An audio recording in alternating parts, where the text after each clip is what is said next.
दूर पहाड़ों के बीच एक गांव था। उस गांव का नाम खाती गांव था। वहां के लोग बहुत ही सीधे और सरल थे।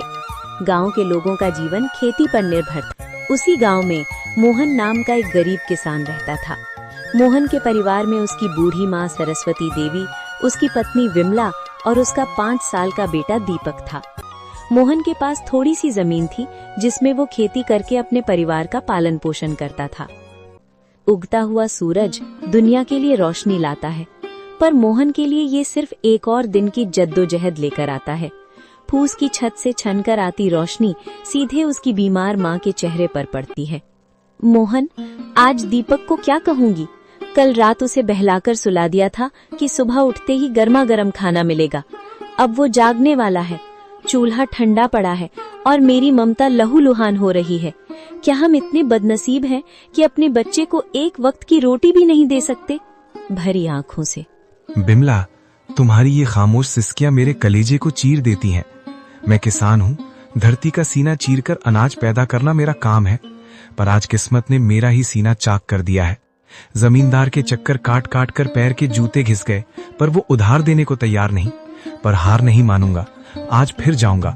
शायद खुदा को मेरी मेहनत पर नहीं तो इस मासूम दीपक की भूख पर तरस आ जाए। सरस्वती देवी अंदर से खांसते हुए, बेटा मोहन, पास आ। देख, मेरा अंत समय करीब है, पर मुझे अपनी मौत का डर नहीं है। मुझे डर है कि कहीं मेरी गरीबी तेरे जमीर को न खा जाए। बेटा, भूख बहुत बड़ी चीज है, बड़े बड़ों का ईमान डिगा देती है। पर तू वादा कर, चाहे पेट पीठ से सट जाए पर कभी किसी का बुरा नहीं करेगा। भगवान की लाठी बेआवाज होती है पर चोट गहरी करती है। माँ, आपके संस्कार ही मेरी पूंजी है। मैं खाली हाथ लौट सकता हूँ, पर कलंकित हाथ लेकर इस घर में कदम नहीं रखूंगा। मोहन जमींदार के घर चला जाता है। नंगे पांव, फटी हुई कमीज और आंखों में उम्मीद की आखिरी चमक लिए मोहन जमींदार की हवेली के बाहर खड़ा है। सूरज की तपिश उतनी नहीं चुभ रही थी जितनी पेट की भूख और घर में बीमार माँ की कराह चुभ रही थी। जमींदार साहब एक आरामदायक कुर्सी पर बैठे हुक्का गुड़गुड़ा रहे थे, मानो मोहन का दुख उनके लिए कोई मनोरंजन हो। माई बाप, हुजूर, इस अभागे की विनती सुन लीजिए। मैं जानता हूँ कि पिछला लगान अभी पूरा नहीं चुका पाया हूँ, लेकिन मेरी मजबूरी की दीवार बहुत ऊंची हो गई है सरकार। घर में चूल्हा 3 दिन से ठंडा पड़ा है। मेरा 5 साल का बेटा दीपक, जो अब तक खेलता कूदता था, आज भूख हमारे निढाल होकर जमीन पर पड़ा है।